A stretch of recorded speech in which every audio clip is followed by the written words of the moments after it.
Following the release of Sunrise on the Reaping, I decided to go back and reread the original Hunger Games series. At the time of filming this, I've only read both Hunger Games and Catching Fire. I'm still waiting on Libby to release Mockingjay. But I wanted to go back and kind of discuss some things I've found and just my thoughts on reading the series as an adult. So there's going to be some spoilers for the original series, obviously, but I'm going to try to keep the on the Reaping spoilers to a minimum. The first thing I wanted to talk about was the disservice the movie does to the books. Jennifer Lawrence and Josh Hutcherson were too old. They were. They were in their 20s at the time they filmed this movie, and both of those characters are supposed to be teenagers. And there is a huge difference between a 16-year-old and a 20-year-old. There is. And I think that by hiring adult actors, that the team ended up making you kind of forget that they're kids. And, like, obviously, Rue looks like a child. So we still have some child actors in it that still make you go, ooh, wait a minute. But I think that by having J. Law and Josh Hutcherson as the main characters, it's so easy to forget that these are children that are being forced to fight. And then when you're reading the book and you're picturing these characters, it kind of makes you forget to picture them as children. Because fundamentally, Katniss is a child. Katniss is 16. She's not an adult. She is a child. And in Katniss's case, obviously, she is one of the sole providers for her family. She takes care of everyone. She has been since she was 11. She gets the tesserae, or however you pronounce it. She's been hunting. She's been taking care of her entire family since she was a child. So she herself forgets that she's a child. She doesn't see herself as a child in the books. So even when you're reading it, you're picturing J-Law. Katniss isn't thinking like a child, and so you just forget that this is a child. And I think the movie makes that even worse because you're seeing adults fighting. You're not seeing children fighting. With that being said, going into the actual book, not the movie, as I mentioned, Katniss doesn't really see herself as a child. She kind of forgets that all the other older teenagers are children. Only Rue is really the child in the first book. Prim and Rue. It's not as sad that the older teenagers are going into the games. Well, partially because, of course, they have a higher chance of winning, but then because, well, they live longer lives, so it's not as big of a deal. Who cares that a 16-year-old's going into the game compared to a 12-year-old? Who cares? Except that's only 4 years of a difference. In the grand scheme of things, you have not lived a life at 16. You really haven't. And so Katniss sees herself as, like, an adult when she's around all the other kids. She sees some of the other kids as adults, and it's not really until Catching Fire that she's like, I'm not as old as these people. I am a child. But she still doesn't fully grasp that she's fully a child. Regardless of how Katniss sees herself and how she sees the age of the other tributes, the other thing I want to talk about is just kind of how Katniss sees the other tributes in general. No spoilers, but in Sunrise and the Reaping, haymitch does not see the tributes the same way Katniss does. They have very different mindsets, and that was the biggest thing that stuck out to me about Sunrise and the Reaping, was how much Katniss is just so gruesome when she views her other tributes, the other kids. To her, they are all the enemy. They are not kids that are in the same situation she's in, which some of them aren't. Careers obviously volunteered, but she did too. But they are the enemy. She needs to kill them to survive. That's all that matters. And I mentioned in my last video that she made a point of being like, well, it's no different than hunting. And then in Catching Fire, of course, she's like, oh, maybe it was, ooh.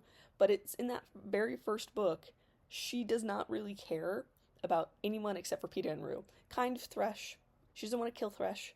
But, I mean, ultimately, she's like, well, if I have to, I have to. But I'm not going to kill Rue or Peeta. Those are the only two she really cares about. And that's because Rue's clearly a child to her, and then Pete is obviously someone who might be able to go home with her. Something else that's important to mention is the second that they mention that both of them can't go home, she turns on Peeta, thinking that he's going to turn on her, despite the fact that he's going to kill himself so she can go home.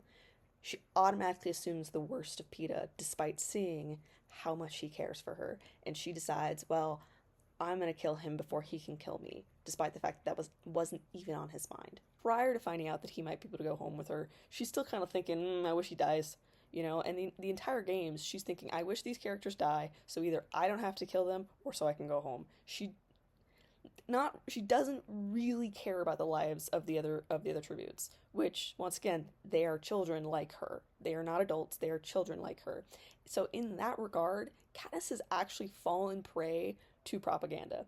And the reason I'm mentioning propaganda is because in Sunrise and the Reaping, There is such a strong focus on propaganda. Once again, no spoilers, but even at the very beginning of the book, it opens with a bunch of quotes about propaganda, and then the entire book is about propaganda. And so, seeing how Haymitch sees things versus how Katniss sees things, you see how in that 25 years of difference, 24, but in those years of difference, just how much the districts have fallen to a little bit extra propaganda. Because to Haymitch, they are children, they shouldn't be there. To Katniss, they are the enemy, she needs to kill them to survive. Despite the fact that the Capitol put them there, the Capitol put all of them there. They are all equals in that regard. The Capitol hates them all. They are, just because their careers does not mean the Capitol wants them in the Capitol. So she has fallen to the propaganda of the regime and thinks, I must kill them because it is the only way to survive. She even thinks that in Catching Fire, despite grieving all of the people she killed throughout the first part of the book. She immediately almost turns on Finnick in Catching Fire because she's thinking, he's going to turn on me first, so I have to do it before he does it, you know? I can't trust this man, I don't know him. He's going to kill me like everyone else is killing each other, so I can't trust him. Because she refuses to see him as another living person who's being forced into this. And Haymitch reminds her, don't forget who the enemy is. And she immediately forgets. She immediately forgets because of the propaganda of the Capitol, even while thinking about how the Capitol is not going to show everything that's happening. She's thinking the Capitol isn't going to show the hands. The Capitol isn't going to show how we are friends. But then the second they're all in the arena together, they all went, oh, we're not friends anymore. We're going to kill each other. And she's thinking, I got to kill everyone else first. That's the entire second games for her, is that I have to kill everyone first so Peeta can live. Even when everyone is taking shots for her and Peeta, she is thinking, I have to kill them before they kill me, despite the fact that they are making it abundantly clear they're not going to kill her, because there's so many times that Peeta would have just died if Finnick hadn't stepped in. You know?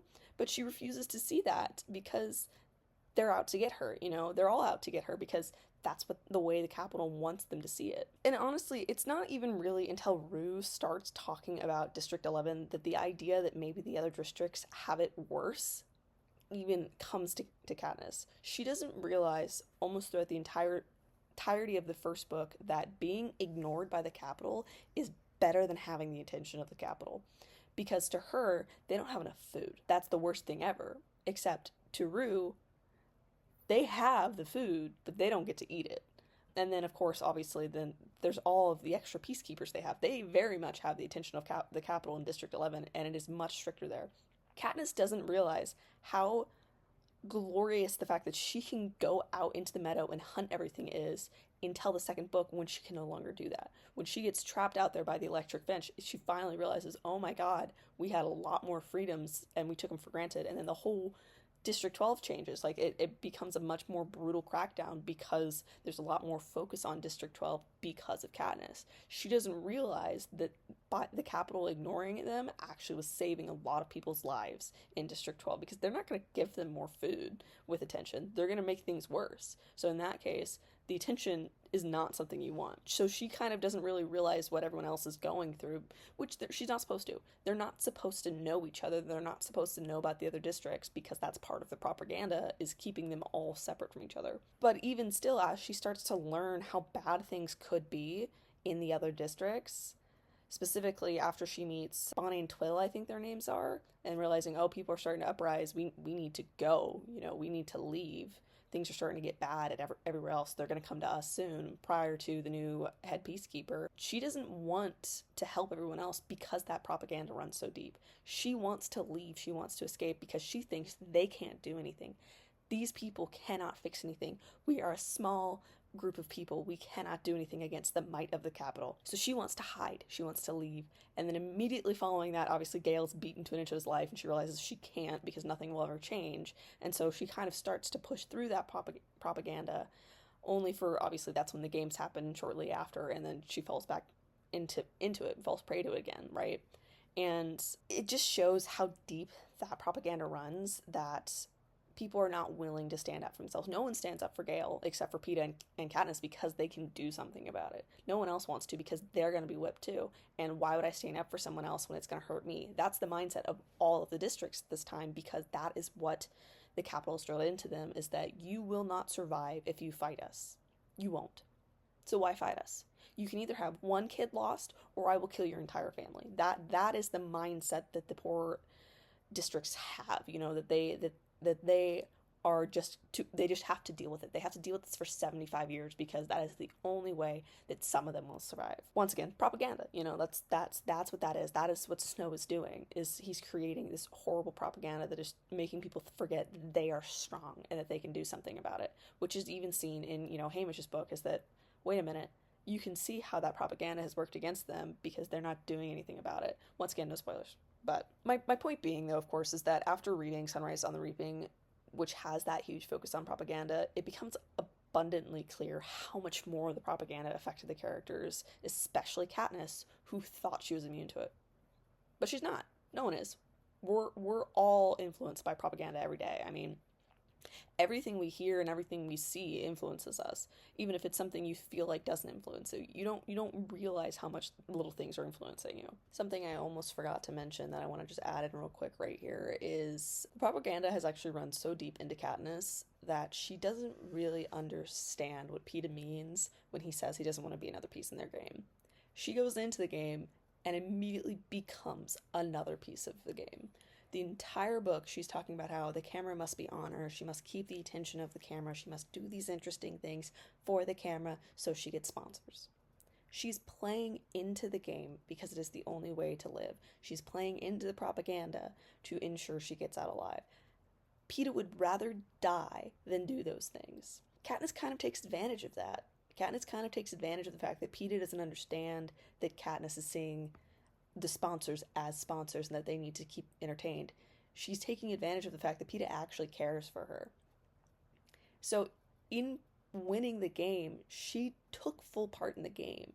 She played up everything for the cameras to win, to get the medicine, to get food, to get water, everything. She made sure she was entertaining for the games. And so Peeta tells her, I don't want to be another piece in this games. And then she goes and does exactly that. With all of that being said, I'd like to end this on one final note. And that is, by reading these books, by enjoying these books, by being entertained by these books, we're no better than the Capitol. And, there's an argument to be made that obviously that's conflating the two issues and that obviously things are super different because it's a fictional world for us. It's their life for them. But I'd argue that we're no better because we are enjoying these books, we are reading, we are cheering on who we want to be our victor. We're happy when they get rid of the people that might kill them. We're sad when our preferred victor dies. We are talking about these games with our friends and enjoying them and cheering on the fact that there might be more books coming out. We want Suzanne to release more books so we can enjoy more games. We want to see more of this world. Isn't that what the Capitol does? Isn't that what they do? They watch the show. They cheer on their preferred victor. They are happy when their preferred victor wins. They're sad when they lost who they wanted to win. But it's very interesting to see them in that next games again. When all the victors are put back into the next games, we're all like, oh my gosh, that's so new. That's fun. Catching Fire is different than the Hunger Games. That's kind of what the Capitol thinks at points. They're like, wow, this is going to be so different. It's going to be the best Hunger Games ever. Sunrise on the Reaping came out and we were all like, oh my god, this is going to be the best Hunger Games book ever because we get to see 48 kids go through everything. So how are we better? And, there's an argument to be made that maybe we're more like the districts in that regard. Maybe we're more like people who are being forced to watch it. We just want our victor to come home because we know them personally. We want Haymitch to come back to District 12 because he's our son, our brother, whatever, No one's forcing you to read the books. No one's forcing you to ask Suzanne Collins for more books. You're not like the district. You're not. You are more like the Capitol.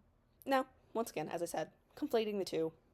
Obviously, it's different. Fictional book versus real people, The way that everyone is hyping up this last book and everyone wants to join in on the hype of this last book, that the people who have never joined the series are now deciding to join the series, really goes to show that maybe we aren't as far removed from the Capitol as we would like to be.